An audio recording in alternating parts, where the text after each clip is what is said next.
Hey everyone, real quick before we get into it, don't forget to like us on Facebook, follow us on Twitter and Instagram. Check out the podcast on Podbean. We're on Spotify, Stitcher, Apple Podcast, and Google Play. And with all that said and done, let's get to it.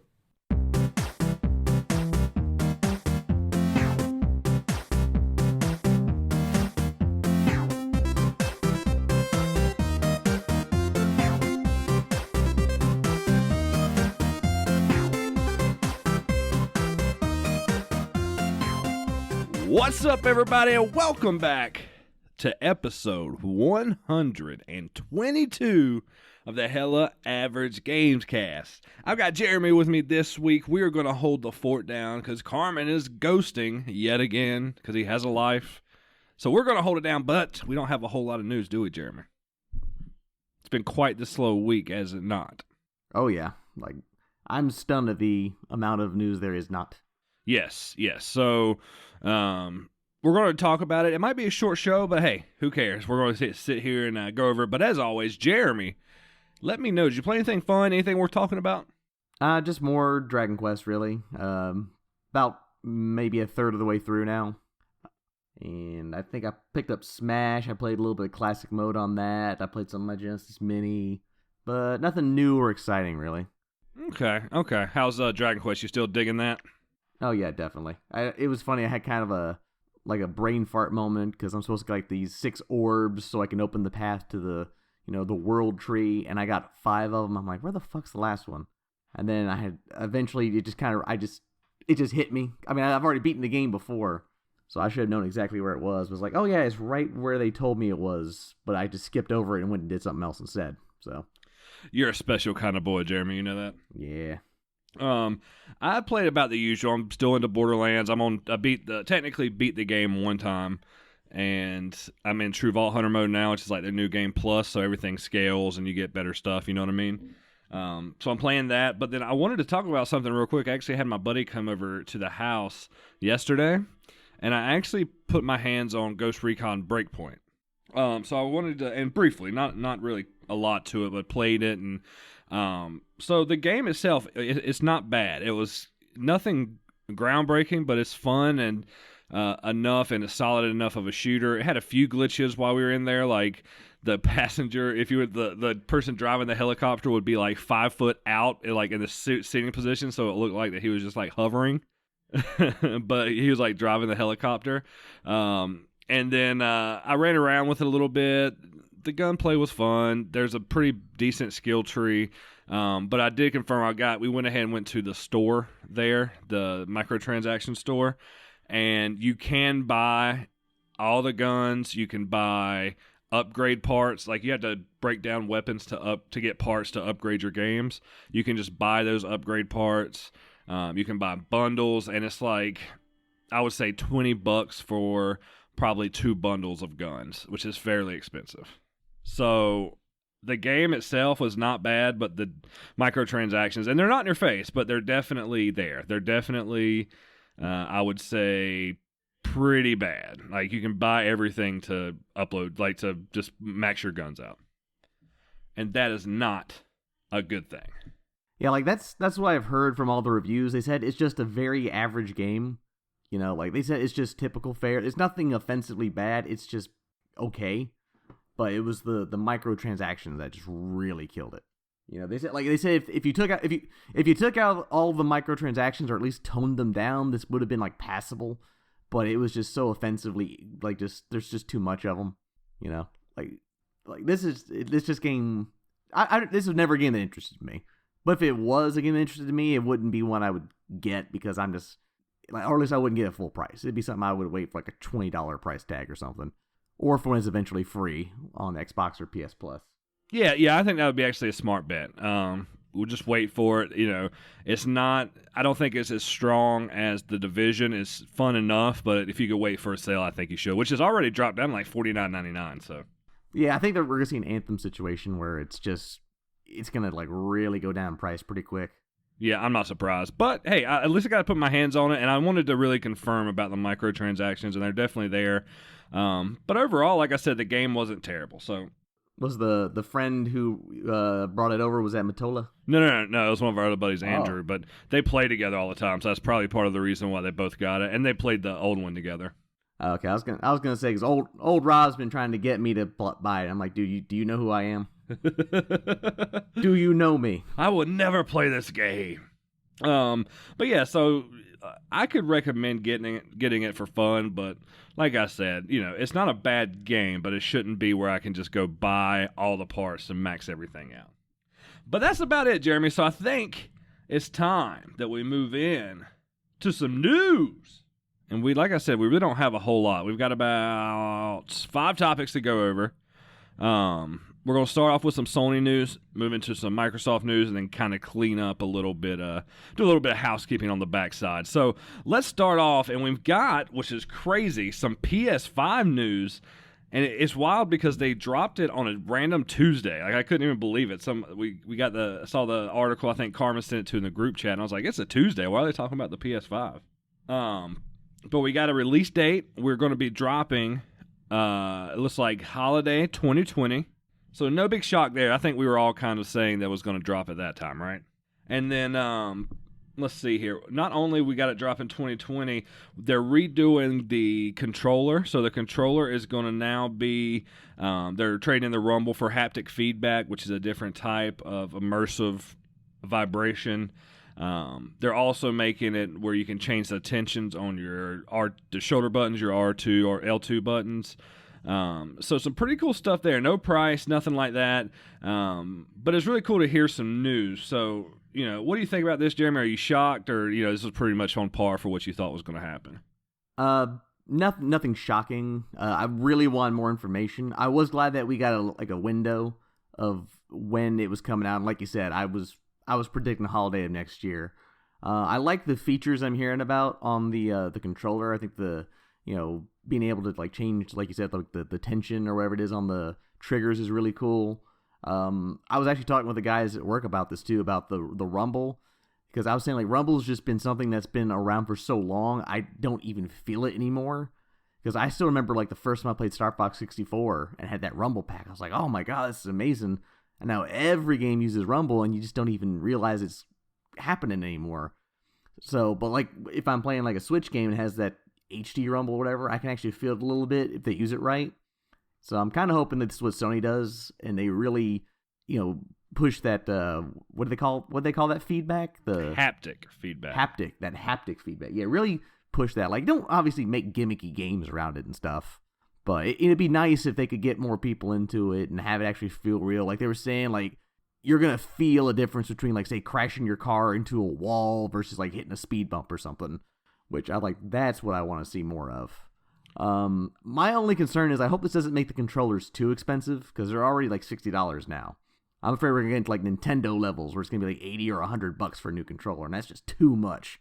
Yeah, that's not. Yeah, I agree. We want to keep it at $60. I think that's a good price. Yeah. I did see too where people are already pre-ordering PS5s, and there's not even a price yet. We don't know what it looks like yet. We don't know what the games are yet. I mean, just, calm your tits there a little. Well, I mean, there's certain people. I mean, we're Sony fanboys, but I'm certainly not ordering this early. No. I don't even know the price of it. At least need to know the price. I have bare minimum things. I need to A, see what it looks like. B, I need to know the price. C, know when it comes out. And I at least need to know some of the games that are going to be available day one. So I can go, yeah, that's worth ordering, or no, I'll just wait. I'm not going to just go, oh, you announced the PS5? Yes, I'll pre-order, take all my money. I don't care if it's $500 or $5,000. Just take it all. Yeah, sometimes that's me. Take all my money, but not this time. Wow, yeah. But it's really cool to hear this stuff. It's going to be pretty strong. We already know it's going to have a solid state drive. They're focusing on faster load times. They're focusing on a better immersive experience. You've got that ray tracing, which gives you a better graphical look. You've got shadows on certain lighting settings and certain shadows that were not there before. So I'm excited, but we should hear some more information down the road. And to go along with that, Bluepoint, who was the creators of the Shadow of Colossus remake, they announced that they're going to be making a big game for the PS5. So that's kind of cool. I wonder if it's going to be an original game or if they're going to do another remake. No, I think it's original. I'm pretty sure based on the article, it's a new game, not a remake. Okay. So, and they've done a few other ones, but I think they're known for that one. I'd be down for them doing a remake of something. Yeah, for sure. But a new IP would be dope for them. I think they could handle it. Jeremy, let's move into Microsoft a little bit. And I know that we're not really the Microsoft lads here, if you will, but Mike Ybarra, who was the Xbox vice president, is leaving Microsoft. And this follows, last week we talked about Sean Layden leaving, so there's big executive change-ups happening to both companies right now. So that's kind of big. Well, if you throw in Reggie Fils-Aimé stepping down too, that's Nintendo. That's a 3 for 3. Yeah, absolutely. Because it happened, last year, right? It was this year. Was it this year? Okay. Yeah, it was earlier this year. Yeah. And yeah, that's what I'm saying. So we got a lot of executive change-up coming from these companies, and inevitably that creates a different dynamic moving forward because they'll bring in people into power that may have different visions for the company or may want different things or whatever it might be. It could, maybe not drastically, but it might change the future of these companies. You never know. And I also think that it has opportunity for these companies to not get stale, though, which that's a good thing. Did they say why this guy left? No, I mean he's going on to other things. They just didn't say what it was, so who knows? Guess he got bored, moved on. Yeah. I think that he was there 20 years. He probably got to where he wanted to do something else. I mean, you just get tired sometimes. So what can you do? Man, why can't the guys over at EA ever switch it up? Make it better. Fire someone. Yeah, I'm looking at you too, Bethesda. You're not out of the woods. They're never out of the woods. Get out of the wood. Get out of the woods. DLC $29.95. Well, yeah, and you might have to write an article just to play it, or an essay, or just glitch out of the woods. So that's kind of the big news for our big two, Sony and Microsoft. But I want to talk about something that we haven't really talked about in a while. I'm surprised we're still talking about it. But if you remember that Atari VCS console we've talked about a few times in the past, we just found out that the lead console designer quit or has left, claiming that he hasn't been paid in 6 months. So this thing is, I guess, has been moving forward, and now the guy the company that's designing the console is no longer working there. But based on the article, Atari still says they're on track and everything is good to go. So, that's neither here nor there. I can't believe that they're good to go, quote unquote, if their lead designer is leaving. Dude, I forgot this even existed. Yeah, I thought they just weren't making it. Like I just not heard anything for so long. It's been literally over a year since I've heard anything from it. I thought they just we hung it up. Like we can't do it. We're done. But no, I guess they're still going ahead with it. Well, they say they are, and they say nothing's wrong, but I don't know if I believe that. Honestly, at this point, I think they will release it, but it's going to be with no fanfare. You know what I'm saying? Like, there's not going to be any advertising. It's going to be like a stealth drop almost, and it's going to just absolutely flop because no one knows what it is. No one knows it even exists. Like, this is going to be just a huge money pit for them, I think, if there's any kind of a money pit whatsoever. If they've even spent any money on it. Well, we've talked about it several times now. I still don't think this thing's ever going to see the light of day. I just don't think it's going to even ever exist, to be honest with you. So why do you think they keep saying it's coming? Is just to get more money? Or? I don't know. Maybe. I don't know, but I can't see it happening. If the guy just stops, or the company designing it just gets done, then what? I mean, there's nothing you can do. So I don't see this thing happening. Are you going to buy it? Because I'm sure not. Oh, yeah. I'm going to buy 3 of them. I'm going to have the first one as a doorstop for my front door, another one as a doorstop for the upstairs bedroom, another one as a doorstop for the bathroom. Oh, what a pointless machine. Oh, seriously, good lord. They should have just made like an Atari Retro mini or something, Yeah, I agree. Yeah, the mini consoles are all the rage now. Just do that. Well, they're not all the rage now. They're starting to die off, but you would have had more success doing that. People would have actually cared. Whereas it stands now, I don't think that people care. Or if they even know. if it wasn't for us, nobody else is talking about it. Oh yeah, like I said, man, I didn't even know it existed. I haven't even seen anything like in the like the typical like news outlets about it and all that. That's why I was so stunned when you guys sent me that text. Like, oh yeah, that thing. Oh, the Atari VCR. So we'll see. The next any news we get about it, I'll talk about it because I think it's fascinating. This thing, they're still trying to get this thing out. So we'll see. But one more thing we want to talk about before we get out of here, and again, I apologize, it's such a short show. We just didn't have a lot going on. But the one game we've been talking about for a long time, Doom Eternal, has been pushed back to next year. I think, what did I say, March of next year? March. Yep. So, which is a big window for games. There's a lot coming out that time. So, you've got what, The Last of Us, Final Fantasy VII Remake. Wait, I thought Last of Us came out in February. It does come out February. I'm talking about like around that time. Oh yeah. Like just March alone, you got Final Fantasy VII Remake, you got Persona 5 Royal, you got Doom Eternal now, and then like you said, you have Last of Us a month before that. Well, so here's the thing. Like I love when they do that. I love when they push these games back to make them better. I get it, and that's fine. I wanted to play it this year, just like I know you did, but. When they push them back to make them better, I'm all about that. My big issue is just that why did they pick March? I mean, it's just like there's all these games coming out I already want. You're putting another one on the pile. It's called Doom it's called Doom Eternal because my wallet is eternally doomed after March. That's a good connection, Jeremy. I like that. I agree with you. I'm really looking for I pre-ordered Doom right before Amazon stopped giving discounts for pre-ordering games. So that was probably a year ago. So this is one of like the longest pre-orders I've held. And I'm still holding on to it because I'll get it for like $40 brand new, which, you can't beat. But I was disappointed in this. But at the same time, I want it to be right. I want it to come out good. I don't want it to be Doom 76 or something.